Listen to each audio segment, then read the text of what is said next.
Ailesa, aile, ailesa, ailesa, ailesa, ailesa, ailesa. நீங்கும் நேரத்தில் நெஞ்சம் தன்னாலே நீங்கும் நேரத்தில். ஹலோ ஃப்ரெண்ட்ஸ், வணக்கம் அண்ட் வெல்கம் டு நாகாஸ் எங்கள் வீட்டு சமையல். ஃப்ரெண்ட்ஸ், இன்றைக்கி நம்மளுடைய சேனலில் வந்துட்டு ஃப்ரெஷ்ஷான மசாலா யூஸ் பண்ணி எப்படி இன்ஸ்டண்ட்டாக நம்ம வந்துட்டு எக் பிரியாணி செய்யலாம், அதுக்கப்புறமா வந்துட்டு டயட் இருக்க ஃப்ரெண்ட்ஸ் வந்துட்டு எப்படி வந்து நம்ம வந்து மீன் வந்து பொரித்து சாப்பிட்டா எந்தளவுக்கு டேஸ்ட்டாக இருக்குமோ அதே மாதிரி நம்ம எண்ணெய் வந்துட்டு அதிகமாக இல்லாமல் எப்படி வந்து அதை விட டேஸ்ட்டாக வந்து நம்ம மீன் ஃப்ரை வந்து செஞ்சு சாப்பிட்றதா அப்படின்னு சொல்லிட்டு தான் நம்ம இன்றைக்கி பார்க்க போகிறோம். அது கூடவே இன்றைக்கி ஒரு அவுட்டிங் vlogல வந்துட்டு ஒரு ஷாப்பில் போயிட்டு நிறையா கிளாத்ஸ் எல்லாம் நம்ம பர்ச்சேஸ் பண்ணுறோம், அதையும் நம்ம பார்க்கலாம். வாங்க இப்போ வீடியோக்குள்ளே போகலாம். இன்றைக்கி சண்டேன்றனால எந்திரிச்சோடனே வந்துட்டு நான் காஃபியெல்லாம் குடிச்சிட்டு என்ன பண்ணேன் அப்படின்னா, இன்றைக்கி மத்தியானம் நம்ம வந்து முட்டை பிரியாணி செய்யணும்னு சொல்லி முடிவு பண்ணாங்க. காலையிலேயே இருந்துச்சு நம்ம வாக்கிங் பண்ணும்போதே வந்துட்டு நான் வந்து ஃப்ரெஷ்ஷாக வந்துட்டு தோட்டத்தில் இருக்கிற புதினாலாம் ஃப்ரெஷ்ஷாக பறித்து எடுத்துகிட்டு வந்துட்டேன். ஸோ நம்ம வந்து ஃப்ரெஷ்ஷால் தான் இன்றைக்கி மசாலா ப்ரிப்பேர் பண்ண போகிறோம். ஃபஸ்ட் நீங்கள் மத்தியானம் வந்துட்டு முட்டை பிரியாணி குக் பண்ணுறதுக்கு முன்னாடி ஒரு 6 முட்டைகளை வந்து நல்லா தண்ணியில் வந்துட்டு வேக வச்சு எடுத்து ஆற வச்சுட்டேன். இன்றைக்கி வந்துட்டு நான் பாசுமதி ரைஸ் வந்துட்டு ஒரு சின்ன டம்ளரில் 3 கப் எடுத்திருக்கேன். ஸோ எப்பயும் போல் பாசுமதி அரிசி வந்து நம்ம வந்து ஒரு டம்ளருக்கு வந்து 1.5 டம்ளர் தண்ணி தான் நம்ம இன்றைக்கி ஆட் பண்ண போகிறோம். ஸோ இன்றைக்கி வந்துட்டு மசாலா ரெடி பண்ணுறதுக்கு வந்துட்டு ஃபஸ்ட்டு வந்துட்டு நம்ம வெங்காயம், பெரிய வெங்காயம் 2 பெரிய வெங்காயம் கட் பண்ணி வச்சுருக்கேன், ஒரு கட்டை பூண்டு, அதுக்கப்புறம் இஞ்சி ஒரு துண்டு எடுத்திருக்கேன், புதினா இலை, அப்புறம் கொத்தமல்லி இலை, 2 தக்காளி, அப்புறம் வந்துட்டு பச்சை மிளகாய் வந்துட்டு ஒரு 3 பச்சை மிளகாய் வந்துட்டு நீல வாக்கில் வந்துட்டு 4 கட்டிங் போட்டு அந்த மாதிரி எடுத்து வச்சுருக்கேன். இன்றைக்கி நம்ம செய்யக்கூடிய பிரியாணி வந்துட்டு ஃப்ரெஷ்ஷாக இன்ஸ்டன்ட் மசாலா வந்துட்டு நம்ம வந்துட்டு பிரியாணி பொடியெல்லாம் வாங்காமல் இன்றைக்கி நம்ம வீட்டிலையே வந்துட்டு அதை அரைச்சி தான் நம்ம வந்து செய்ய போகிறோம். இந்த அரைச்சி செய்கிறதுனால என்னென்னு பார்த்திங்கன்னா, இந்த பிரியாணி வந்துட்டு அந்த மனம் வந்துட்டு அவ்வளோ ஃப்ரெஷ்ஷாக இருக்கும். ஸோ வந்துட்டு இன்றைக்கி நம்மளுடைய பிரியாணிக்கு வந்து 2 தக்காளி எல்லாம் அறுத்து வச்சாச்சு. அரிசி வந்துட்டு 3 டம்ளர் எடுத்து வச்சையும் ஊற வச்சாச்சு.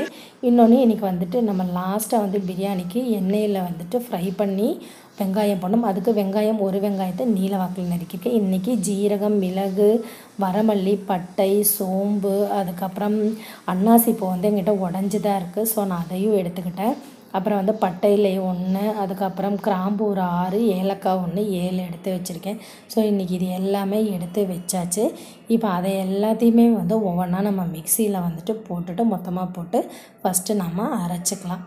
இப்போ வந்து நம்ம மிக்சியில் வந்து பார்த்துக்கிட்டோம் அப்படின்னா, ஃபஸ்ட்டு நான் மிளகு ஆட் பண்ணியிருக்கேன். நம்ம பிளேட்டில் என்னென்ன எடுத்து வச்சுருந்தோமோ அதெல்லாம் 1 by 1 போட்டு நல்லா தருன்னு அரைச்சிக்கணும். இப்போ நம்ம சோம்பு ஆட் பண்ணியாச்சு, அதுக்கப்புறமா வந்துட்டு பட்டை ஆட் பண்ணியாச்சு, அப்புறம் ஒரு பே லீஃப் ஒன்று ஆட் பண்ணியாச்சு, அதுக்கப்புறமா வந்துட்டு அன்னாசி பூ ஒன்று ஆட் பண்ணியிருக்கேன், அதுக்கப்புறமா வந்துட்டு மிச்சம் இருக்க எல்லா ஐட்டம்ஸ் என்னென்ன இருக்கோ அந்த பிளேட்டில் இருக்கிறது எல்லாமே நான் அப்படியே போட்டுட்டு எல்லாத்தையும் அரைச்சிக்கிறேன். நான் தருன்னு அரைச்சோன்னா நல்ல பவுடர் வந்து 1 2 வந்துடும்.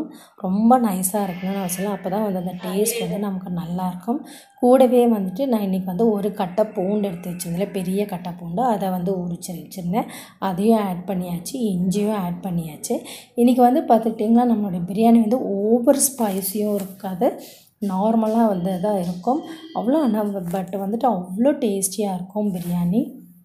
இப்போ வந்துட்டு நம்மளோட நல்லா வந்துட்டு கிரைண்ட் ஆயிடுச்சு. இப்போ அது எல்லாமே எடுத்து வச்சாச்சு.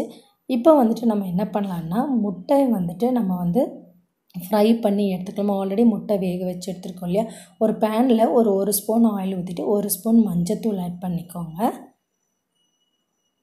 1 ஸ்பூன் மிளகாய்த்தூள் ஆட் பண்ணிக்கோங்க, அப்புறம் 1 ஸ்பூன் சால்ட் ஆட் பண்ணிக்கோங்க. இதை வந்து எண்ணெயிலே நல்லா ஃப்ரை பண்ணிவிட்டு, இப்போ நம்ம ஆல்ரெடி முட்டை வந்து வேக வச்சு அதை வந்து நல்லா தோலெல்லாம் உரிச்சிட்டு எடுத்து வச்சுருக்கோம் இல்லையா, அந்த முட்டையை வந்து முழுசாகவே போட்டு அந்த மீடியம் ஃப்ளேம்லவே வந்துட்டு அந்த மசாலோட நம்ம ஃப்ரை பண்ணி எடுத்துக்கலாம். இந்த முட்டையிலையும் வந்துட்டு லைட்டாக ஒரு சின்ன கிராக் போட்டுக்கிட்டிங்க அப்படின்னு சொன்னால் இந்த மசாலாலாம் இன்னமும் வந்து முட்டையில் வந்துட்டு நல்லா வந்து இறங்கிடும்.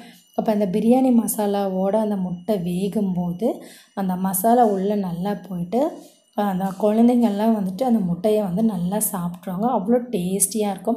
நம்ம வீட்டில் நார்மலாக இந்த மாதிரி முட்டையை வந்து ப்ளெயினாக நம்ம வந்து செஞ்சு கொடுத்தா கூட குழந்தைங்க வந்து விரும்பி சாப்பிடுவாங்க. இதுலேயே இன்னொரு தடவை வந்துட்டு இந்த மாதிரி ரெசிபீஸில் வந்துட்டு முட்டை வந்து எப்படி ஃப்ரை பண்ணி சாப்பிட்றது அப்படின்னு சொல்லி போடுறேன் ஃப்ரெண்ட்ஸ். இப்போ அதே பேனில் வந்துட்டு ஆயில் கொஞ்சமாக ஊற்றிட்டு நல்லா இந்த வெங்காயமெல்லாம் நல்ல ஒரு கோல்டன் ப்ரௌன் நல்லா வந்துட்டு பொரித்து எடுத்துக்கணும்.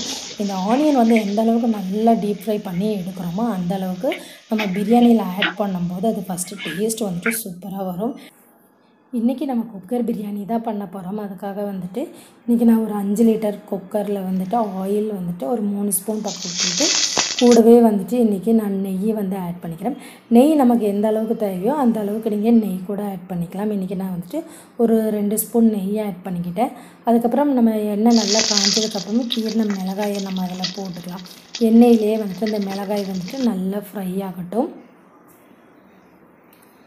அந்த மிளகாய் வந்து கலர் வந்து சேஞ்சு நல்லா வதங்கிடணும். இப்போ வந்துட்டு 2 பெரிய வெங்காயம் நம்ம வந்து நறுக்கி வச்சுருக்கோம் இல்லையா, அந்த வெங்காயத்தை நம்ம கூட ஆட் பண்ணிக்கலாம். அந்த வெங்காயம் வந்து நல்லா ஒரு கோல்டன் ப்ரௌன் வர வரைக்கும் நல்லா நம்ம வதக்கிக்கணும். எப்பயுமே வந்து நிறைய ஃப்ரெண்ட்ஸ் கேட்பாங்க வந்துட்டு எப்படி உங்களோட பிரியாணி வந்துட்டு நல்லா டார்க் மெரூனாக இருக்குது அப்படின்ட்டு. இப்போ வெங்காயம் வதங்கும் போதே நம்ம உப்பு போட்டுறணும். இதுதான் நம்மளுடைய மெயின் ஃபஸ்ட்டு டிப். என்ன அப்படின்னா, வெங்காயம் வதங்கும் போதே கல்லுப்பு போட்டு வதக்கிட்டோம்னா வெங்காயம் வந்து சீக்கிரமாக குக் ஆயிடும். First one. ரெண்டாவது வந்துட்டு எந்த அளவுக்கு வந்துட்டு அரிசியில் வந்து நம்ம ஃபில்ட்ரு பண்ணிவிட்டு ஒரு சொட்டு தண்ணி கூட அதில் இருக்கக்கூடாது. ஏன்னா பாசுமதி அரிசி கொஞ்சம் கூட வந்து தண்ணி அதிகமாக இருக்கக்கூடாது. இப்போ வெங்காயம் நல்லா வதங்கிடுச்சு. இப்போ நம்ம நறுக்கி வச்ச 2 தக்காளியை அது கூட நம்ம ஆட் பண்ணிக்கலாம். தக்காளியும் நல்லா வதங்கிட்டே இருக்கட்டும். இப்போ அரிசியில் வந்துட்டு நம்ம நல்லா வந்து குக் பண்ண ஆரம்பிக்கும்போது 1/2 அன் ஹவர் தான் அரிசி நம்ம ஊற வச்சுருந்தோம். 1/2 அன் ஹவருக்கு மேலேயே நம்ம ஊற வைக்க தேவையில்லை. அதில் இருக்க ஒரு சொட்டு தண்ணி இல்லாமல் நல்லா வடிகட்டியாச்சு. இப்போ தக்காளியும் நல்லா வதங்கிருச்சு. இப்போ வந்து நம்ம அந்த மசாலாவுக்கு வந்து நம்ம அரைச்சி வச்சுருந்தோம் இல்லையா, எல்லா பிரியாணி ஐட்டம்ஸ் போட்டு அரைச்சி வச்சுருந்தோம் இல்லையா மிக்ஸி ஜாரில், அது எல்லா பொடியும் வந்துட்டு நம்ம அரைச்சதெல்லாம் ஆட் பண்ணிக்கலாம். கொத்தமல்லி வந்து 1 கை, புதினா 1 கை நம்ம ஆட் பண்ணியாச்சு.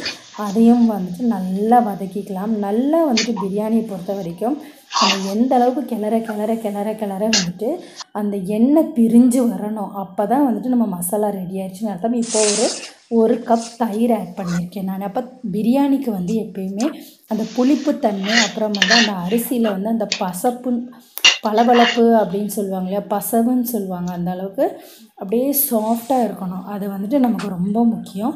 ஸோ வந்துட்டு தயிர் ஊற்றியாச்சு. இப்போ வந்துட்டு நம்ம அரிசி வந்து தண்ணி எல்லாமே வடிச்சிட்டு அந்த அரிசி எல்லாமே வந்துட்டு ஆட் பண்ணிடும். இப்போ வந்துட்டு எப்பயுமே வந்துட்டு அந்த மசாலோட ரைஸ் இது பண்ணிவிட்டு நம்ம வந்து லைட்டாக நம்ம வந்து எப்படி டேஸ்ட் பண்ணி பார்க்கணும். டேஸ்ட் பண்ணி பார்க்கும்போது கொஞ்சம் உப்பு நார்மலாக இருக்கிறத விட தூக்கலாக இருக்கணும். அப்போ தான் நம்ம தண்ணியெல்லாம் ஊற்றுனதுக்கு அப்புறமா வந்துட்டு அது வந்துட்டு ரைஸ் வந்து கரெக்டாக இருக்கும் நம்ம சாப்பிடும்போது. இப்போது 1 டம்ளருக்கு வந்துட்டு 1 டம்ளர் அரிசிக்கு 1.5 டம்ளர் தண்ணி இன்றைக்கி ஊற்றிருக்கேன். ஸோ இன்றைக்கி வந்து நான் 3 டம்ளர் அரிசிக்கு 4 டம்ளர் தண்ணி வந்து இன்றைக்கி நான் ஆட் பண்ணியிருக்கேன். ஸோ பாசுமதி அரிசி நம்ம வைக்கும்போது தண்ணி வந்துட்டு ஆட் பண்ணும்போது ரொம்ப கவனமாக இருக்கணும்.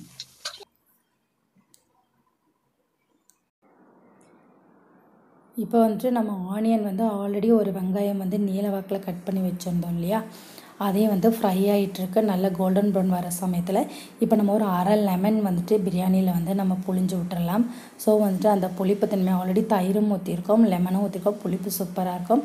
நம்ம ஃப்ரை பண்ணி வச்ச முட்டை ஒவ்வொன்றையுமே வந்துட்டு இப்போ அந்த அரிசி அந்த மசால் கூடவே வச்சிடலாம். ஸோ அந்த முட்டை மூழ்கிற அளவுக்கு இருந்தால் தான் அந்த எசன்ஸ் எல்லாம் முட்டைக்குள்ளே போகும். ஸோ அந்த முட்டையோட எசன்ஸும் நமக்கு பிரியாணியில் கிடைக்கும். இப்போ பார்த்துக்கிட்டிங்கன்னா நம்மளுடைய வெங்காயம் வந்து சூப்பராக மேலேயே வந்துட்டு நல்லா ஃப்ரை ஆகிடுச்சு. அந்த வெங்காயத்தெல்லாம் நம்ம எடுத்து இப்போ வந்துட்டு குக்கரில் மேலே ஒரு லேயராக அப்படியே வந்துட்டு தூவி விட்டோம் அப்படின்னா அந்த வெங்காயத்தில் இருக்க அந்த எண்ணெயில் ஃப்ரை பண்ணியிருக்கோம் இல்லையா, அந்த வெங்காயத்தோட எசன்ஸும் அந்த ஆயிலும் வந்துட்டு இப்போ அப்படியே அந்த பிரியாணியில் வந்துட்டு சூப்பராக இறங்கிடும். இப்போ அந்த முட்டை பிரியாணி வந்துட்டு அவ்வளோ டேஸ்டியாக இருக்கும். நம்மளுடைய வெங்காயம் வந்துட்டு நல்லா வந்துட்டு கோல்டன் ப்ரௌனுக்கு மேலேயே வரதுனால கொஞ்சம் கலர் வந்துட்டு டார்க்காகவே நல்லாவே ஃப்ரை ஆயிடுச்சு. ஸோ அந்த டேஸ்ட் வந்துட்டிங்கன்னா அவ்வளோ அமேசிங்காக இருக்குது. வெறும் வாயிலே நம்ம எடுத்து சாப்பிட்லாம். இப்போ நம்மளுடைய மசாலா எல்லாமே போட்டு ரெடி ஆயிடுச்சு. இப்போ குக்கர் மூடி போட்டு நம்ம விசில் போட்டுடலாம். விசில் போட்டு மீடியம் ஃப்ளேமில் வச்சுட்டு ஒரு விசில் வந்தோடனே நம்ம வந்து குக்கர் இறக்கி வச்சிடலாம். மெயின் திங் இதில் நம்ம நோட் பண்ண வேண்டியது என்ன அப்படின்னா, இப்போ நான் ஓப்பன் பண்ணுறதுக்கு முன்னாடி வந்துட்டு விசில் வந்தோடனே குக்கரை தூக்கி கேஸ் அடுப்புலேருந்து கீழே வந்து நம்ம எடுத்து வச்சிடணும். திட்டில் வந்து எடுத்து வச்சிடணும். ஏன்னா கேஸ்லேயே வைக்கும்போது வந்துட்டு ஹீட் ஆகி ரொம்ப வந்து ரைஸ் வந்துட்டு பார்த்திங்கன்னா ரொம்ப ட்ரை ஆயிரும். இப்போ நம்ம வந்துட்டு குக்கர் வந்துட்டு ஓப்பன் பண்ணிவிட்டு அதுக்கப்புறமா இப்படி ரைஸ் வந்துட்டு நல்லா பார்த்துட்டிங்கன்னா உதிரியாக இருக்கும். இப்படி நம்ம பொடிச்சு விட்டோம் அப்படின்னா அவ்வளோ உதிரியாக இருக்கும். தொட்டு சாப்பிடும்போது சாஃப்டாக இருக்கும். இதுக்கு நான் வந்துட்டு ஒரு வெங்காய ரைத்தாவும் ரெடி பண்ணியிருந்தேன். ஸோ நம்ம வெங்காயம் பிச்சு அந்த வெங்காயத்தை கூட அப்படியே வச்சு அப்படியே அந்த ரைஸ் கொஞ்சம் அப்புறம் அந்த ரைத்தா கொஞ்சம் எல்லாம் வச்சு சாப்பிடும்போது அவ்வளோ டேஸ்டியாக இருந்தது. வீட்டில் குழந்தைங்க எல்லாம் அந்தளவுக்கு என்ஜாய் பண்ணாங்க. நம்ம குழந்தைங்க வந்து ஸ்கூலுக்கோ இல்லைன்னா வீட்டில் திடீர்னு ஒரு கெஸ்ட்டு வராங்க, நம்மளுக்கு வந்துட்டு போய் கடையில் போய் ஒரு நான்வெஜ் வந்துட்டு சிக்கனோ மட்டனோ வாங்கிட்டு வர முடியல, இல்லை திடீர்னு சொல்லாமல் கெஸ்ட் வந்துட்டாங்க அப்படின்னு சொன்னால் கூட இந்த மாதிரி வீட்டில் முட்டை இருந்துச்சு அப்படின்னா உடனே நீங்கள் வந்துட்டு குக்கரில் இந்த மாதிரி முட்டை பிரியாணி செஞ்சு கொடுத்து சூப்பராக அசத்திடலாம். இப்போ செகண்ட் நம்ம வந்துட்டு இன்றைக்கி ஊலி ஃபிஷ் வச்சு எப்படி வந்து ஒரு டயட் கான்செப்டான ஃபிஷ் ஃப்ரை, அதாவது ஷாலோ ஃப்ரை எப்படி பண்ணுறதுன்னு பார்க்க போகிறோம். ஒரு பேனில் ஆல்ரெடி மிளகாய்த்தூள், மஞ்சத்தூள், உப்பு போட்டு மீனெல்லாம் ஊற வச்சாச்சு. இப்போ அந்த எண்ணெய் வந்து ஒரு ஸ்பூனில் காஞ்சதுக்கப்புறமா இந்த மீன் துண்டுகள் எல்லாம் போட்டுட்டு அதுக்கு மேலே நம்ம ஆல்ரெடி மீன் குழம்பு வச்சுருப்போம் இல்லையா, அந்த மீன் குழம்பை வந்துட்டு ஒரு கப் நீங்கள் மேலே ஊற்றிட்டேங்க அப்படின்னா அந்த மீன் குழம்புல இருக்க புளிப்பு காரம் எல்லாமே இறங்கி சிம்மில் வச்சுட்டு நீங்கள் லிட்டு போட்டு க்ளோஸ் பண்ணி வச்சிடணும். லிட் போட்டு க்ளோஸ் பண்ணி வச்சிட்டிங்கன்னா நல்லா வந்து ஒரு சைடு வந்துட்டு நல்லா வந்துட்டு ஃப்ரை ஆகிரும். திருப்பி வந்து அதை வந்துட்டு அந்த மீனெல்லாம் வந்து ஒன்றோட ஒன்று ஒட்டாமல் திருப்பி அந்த மீனை வந்து நம்ம திருப்பி போட்டோம் அப்படின்னா இந்த அளவுக்கு சூப்பராக ஃப்ரை ஆகிரும். ஸோ வந்துட்டு நம்மளுடைய டயட் ஃபிஷ் ஃப்ரை வந்து சூப்பராக ரெடி ஆயிடுச்சு. ஃப்ரெண்ட்ஸ், இந்த வீடியோ வந்துட்டு அடுத்து வரக்கூடிய வாரங்களில் வந்துட்டு எப்படி வந்துட்டு ஒரு எலாபரேட்டாக வந்துட்டு எப்படி வந்துட்டு இந்த மாதிரி ஃபிஷ் வந்து ஷாலோ ஃப்ரை பண்ணுறது, ஆயில் சேர்த்தாமல் நம்ம உடலை வந்துட்டு எப்படி வந்துட்டு நல்லா வச்சுக்கிறது அப்படின்னு சொல்லிட்டு பார்க்கலாம். இது ஒரு டைப்பான ஃபிஷ் ஃப்ரை வந்து நான் பண்ணியிருக்கேன். ஸோ எங்கள் வீட்டில் வந்து இப்போ அடிக்கடி வந்துட்டு நான் வந்து இந்த மாதிரி டயட் இந்த மாதிரிலாம் ஃபாலோ பண்ணுறதுனால இந்த மாதிரி ஷாலோ ஃபிஷ் ஃப்ரை வந்துட்டு எந்த ஃபிஷ்னாலும் நான் வந்து செஞ்சு கொடுக்குறதுனால இப்போ வந்து டீப் ஃப்ரையே வந்துட்டு எங்கள் வீட்டில் யாருமே விரும்புறதில்ல. ஏன்னா பார்த்துட்டிங்கன்னா இந்த மாதிரி நம்ம பண்ணும்போது அந்த குழம்புல இருக்கக்கூடிய எசன்ஸ், அதுக்கப்புறமா வந்துட்டு காரம், புளிப்பு எல்லாமே இறங்கிடுது. இதுவே வந்துட்டு இன்னும் வந்துட்டு புதினா, அதுக்கப்புறம் புளித்தண்ணி இதெல்லாம் நீங்கள் ஆட் பண்ணி செஞ்சிங்கன்னா இன்னுமே ரொம்பவுமே சுவையாக இருக்கும். ஸோ நமக்கு உடம்பும் அதிகமாக வெயிட் போடாது. ஃப்ரெண்ட்ஸ், இந்த மெத்தடை நீங்களும் வீட்டில் ட்ரை பண்ணி பாருங்கள். அப்புறம் வந்துட்டு மிச்சம் இருக்க வந்துட்டு கெஸ்ட் வந்திருந்தாங்க, அவங்களுக்கு வந்துட்டு அவங்க விருப்பப்படுறாங்களோ இல்லையோ தெரியாது இல்லையா. ஸோ அவங்களுக்கு வந்துட்டு நார்மலாக நம்ம எப்பயும் ஃப்ரை பண்ணி கொடுப்போம்ல, அந்த மாதிரி அதே ஒலி ஃபிஷ்ஷில் கொஞ்சம் ஃபிஷ்ஷை வந்துட்டு நான் வந்துட்டு இந்த மாதிரியும் பொரித்து கொடுத்தேன். இப்போ இன்றைக்கி சண்டேங்கனாலே இதெல்லாம் நல்லா முடிச்சுட்டு குக் பண்ணி முடிச்சுட்டு நல்லா சாப்பிட்டுட்டு நம்ம வந்து இன்றைக்கி வந்து ஒரு ஷாப்பிங் vlog தான் பார்க்க போகிறோம். வந்துட்டு ஈவினிங் வந்துட்டு ஒரு நைட்டி வந்துட்டு எடுக்க வேண்டிய இருந்தது. வீட்டுக்கு வந்து கெஸ்ட்டு வந்திருந்தாங்க. அவங்க வந்துட்டு சொன்னாங்க, வாங்க நம்ம வந்துட்டு இன்றைக்கி வந்து நைட்டி வந்து ஹோல்சேல் கடை இருக்கா அப்படின்னு சொல்லியிருந்தாங்க. ஸோ வந்து இங்கே வந்து நம்ம ஒரு நைட்டி ஷாப்புக்கு தான் வந்திருக்கோம். நைட்டி ஷாப்பில் பார்த்திங்கன்னா இந்த ஷாப் வந்து தேனி போடிநாயக்கனூரில் இருக்கக்கூடிய கடைக்கு தான் நம்ம வந்திருக்கோம். அங்கே வந்துட்டு பார்த்திங்கன்னா நாட் ஓன்லி நைட்டி வந்து அவங்க ஸ்டிச் பண்ணி அதுக்கப்புறம் அங்கே சேல்ஸும் பண்ணுறாங்க. நாட் ஓன்லி நைட்டிஸ், மற்ற லேடிஸ்க்குரிய எல்லா ஐட்டம்ஸும் இருக்குது. லேடிஸோட இன்ஸ்கர்ட்ஸ், இன்னவேர்ஸ், அதுக்கப்புறம் குழந்தைங்களுக்கு வந்து 3/4 பேண்ட்டு, அப்புறம் ஜீன்ஸ்க்கு ஜாக்கின், இந்த மாதிரி ஏகப்பட்ட ஐட்டம் வச்சுருக்காங்க. இந்த கடையோட ஸ்பெஷாலிட்டி என்ன அப்படின்னா மெயினாக வந்து நைட்டிஸ் தாங்க. வந்துட்டு XL, double XL, triple XL இந்த மாதிரி எல்லா வெரைட்டிஸ் வச்சுருக்காங்க. பைப்பிங் வச்ச மாதிரி வச்சுருக்காங்க, கோல்டன் பைப்பிங் வச்ச மாதிரி வச்சுருக்காங்க. அதுக்கப்புறம் முன்னாடி பட்டர்ஃப்ளை கட் வரும் இல்லையா, அந்த மாதிரியும் வந்து வச்சுருக்காங்க. ஸோ வந்து நிறைய வெரைட்டிஸ் வச்சுருக்காங்க. இங்கே மெயின் திங் என்னென்னா ஹோல்சேல் ஷாப்பு, அதுக்கப்புறமா வந்து அவங்க ஸ்டிச் பண்ணி கொடுக்குறாங்க. அப்படிங்கிறனால நம்ம வந்துட்டு துணி வந்துட்டு நிறையா வந்துட்டு பல்காக எடுத்துகிட்டு போனோம் அப்படின்னு நினைக்கிறவங்களுக்கோ, பல்காக எடுத்துகிட்டு போய் வந்துட்டு கடைகளுக்கு வந்து வெளியூர்களில் சேல்ஸ் பண்ணணுன்னு நினைக்கிறவங்க இந்த மாதிரி இங்கே வாங்கி நீங்கள் பர்ச்சேஸ் பண்ணிவிட்டு நீங்கள் இந்த மாதிரி சேல்ஸ்க்கு யூஸ் பண்ணலாம். அப்போ வந்து அவங்க வந்துட்டு டிஸ்கவுண்ட் அதுக்கு தகுந்த மாதிரி நல்ல டிஸ்கவுண்ட் போட்டு கொடுக்குறாங்க. அதே மாதிரி நம்ம ரீட்டெயிலாக போய் வந்துட்டு பர்ச்சேஸ் பண்ணாலும் அதுக்கு தகுந்த மாதிரி நிறைய டிஸ்கவுண்ட் கொடுக்குறாங்க. ஜென்ஸ்க்கு பார்த்துட்டிங்கன்னா பனியன்ஸு, அதுக்கப்புறம் அந்த மாதிரி ஐட்டம்லாம் நிறைய இருக்குது. நைட்டி வந்து எனக்கு ரொம்ப ரொம்ப பிடிச்சிருந்தது. ஏன்னு கேட்டிங்கன்னா சின்ன பூ போட்டது வந்துட்டு நிறைய பேத்துக்கு பிடிக்கும், பெரிய பூ போட்டது நிறைய பேத்துக்கு பிடிக்கும். அதுக்கப்புறமா வந்துட்டு இங்கே முன்னாடி வந்துட்டு ஜிப் மாடல் இருக்குது இல்லையா, ஜிப் மாடல் நிறைய வச்சுருக்காங்க. ஸோ ஜிப் மாடல்லே வந்துட்டு டார்க் கலர்ஸ் எல்லாம் நிறைய இருந்தது. பார்க்கவுமே வந்துட்டு ரொம்ப அழகழகாக இருந்தது. எனக்கு ரொம்ப பிடிச்சிருந்தது. ஸோ எனக்கு பிடிச்சிருந்ததுனால நானும் வந்துட்டு என் கசனுக்கு வந்துட்டு அவங்களும் ஒரு 4 நைட்டி எடுத்தாங்க, நானும் ஒரு 3 நைட்டி எடுத்தேன். கலர்ஸ் எல்லாம் ரொம்ப ரொம்ப அட்ராக்டிவாக இருந்தது, எனக்கு ரொம்ப பிடிச்சிருந்தது. துணி வந்து இதுக்கு முன்னாடியும் இந்த ஷாப்பில் நான் எடுத்திருக்கேன். துணி வந்துட்டு அவ்வளோ சீக்கிரத்தில் வந்துட்டு ஃபேட் ஆகாது. மெயின் திங் என்னென்னா டார்க் கலர்ஸ் நம்ம எடுக்கும்போது தண்ணியில் போட்டால் வந்துட்டு கலர் போயிடுமோ அப்படின்னு சொல்லிட்டு நினைப்போம். அந்த மாதிரிலாம் ஒரு துளி கூட போகிறதில்ல. ஃபஸ்ட்டு ஒரு தடவை நான் எடுத்து ரொம்ப நல்லா இருந்ததுனால தான் வந்துட்டு திருப்பி உங்களுக்கும் வந்துட்டு நான் ரெஃபர் பண்ணுறேன். ஸோ வந்துட்டு இந்த டைம் நான் போயிருந்த போதுட்டு இந்த மாதிரி கலர்ஸ் எல்லாம் வந்துட்டு நான் வந்து டார்க் கலர்ஸ் வந்து எனக்கு நார்மலாகவே எனக்கு ரொம்ப பிடிக்கும். அதனால் வந்துட்டு டார்க் கலர்ஸ் எடுத்தேன். ஸோ மெயின் திங் என்னென்னா டார்க் கலர் எடுக்கும்போது தண்ணியில் போட்டானா ஒரு கலர் வந்து இன்னொரு கலர் கூட மர்ஜ் ஆகாமல் இருக்கணும். அதுதான் மெயின் திங். சாயம் வந்து எந்த இடத்துலையும் பற்றாமல் இருக்கணும். இங்கே வந்து ஒரு தடவை கூட எனக்கு அந்த கம்ப்ளைண்ட் வந்து வந்ததே கிடையாது. அதே மாதிரி நம்ம ரெடிமேட் நைட்டி எடுக்கும்போது மெயின் ட்ராபேக் என்னென்னா ஹைட்டாக இருக்கவங்களுக்கும் சரி, கொஞ்சம் மீடியம் உடம்பாக இருக்கவங்களுக்கும் சரி, என்னென்னா நைட்டி வந்து ஒரு 2 மாதம் 3 மாதத்துலேயே பார்த்திங்கன்னா நைட்டி வந்துட்டு 3/4 காலுக்கு மேலே வந்துடும். அந்த மாதிரி கம்ப்ளைண்ட் வந்துட்டு இங்கே வந்து வர்றதே கிடையாது. நைட்டி வந்து சுருங்கிறது கிடையாது. அந்த மெயின் திங் அதுதான் வந்துட்டு. ரேட் மெயினாக பார்த்தோன்னா ரொம்பவுமே நமக்கு சீப்பராக இருக்குது. இப்போ நம்ம வெளியே நார்மலாக நைட்டி வந்துட்டு ரீட்டைல் ஷாப்பில் நம்ம வாங்கும்போது வந்துட்டு 300, 350 மினிமம் ஒரு நார்மல் நைட்டி வருது. இங்கே வந்துட்டு நமக்கு வந்துட்டு 220 rupees தாங்க வருது. இதிலே ஸ்பெஷல் குவாலிட்டி நைட்டிஸ் இருக்குது. அதாவது டிசைன் அந்த பைப்பிங்கில் போட்டிருக்கு இல்லையா, அது கோல்டன் பைப்பிங் அந்த மாதிரிலாம் வருது. அந்த மாதிரி நைட்டிஸ் மட்டும்தான் ஒரு 240 வருது. மற்றபடி எல்லா நைட்டிஸும் பார்த்துக்கிட்டிங்கன்னா ஒரு 220 அந்த மாதிரி தான் வருது. கடைசியில் அவங்க பில் போடும்போதும் பார்த்துக்கிட்டிங்கன்னா நிறையவே வந்துட்டு ரெடியூஸ் பண்ணி கொடுக்குறாங்க. கலர்ஸ் வந்துட்டு ரொம்ப அட்ராக்டிவாக இருந்தது. ஒவ்வொரு கலருமே ரொம்ப வித்தியாசமாக இருந்தது. ஸோ எனக்கு வந்துட்டு ரொம்பவுமே யூஸ்ஃபுல்லாக இருந்தது. நான் வந்து நைட்டி எடுக்கிறதுக்கு மட்டும்தான் இந்த கடைக்கு வந்தேன். ஆனால் வந்த இடத்துல வந்துட்டு குழந்தைங்களுக்கு ட்ராக் பேண்ட்டு, அப்புறம் ஜர்க்கின்லாம் பார்த்துக்கிட்டிங்கன்னா நார்மலாகவே வெளியே வந்துட்டு பயங்கரமாக ரேட்டாக இருக்கும். ஆனால் இங்கே வந்துட்டு ஹோல்சேல் கடைங்கிறனால நமக்கு ஜர்க்கின்லாம் வந்துட்டு கம்மி விலையிலே கிடச்சிது. அப்புறம் மெயின் ஸ்கர்ட்டும் பார்த்துக்கிட்டிங்கன்னா 2 வெரைட்டியில் வச்சுருக்காங்க.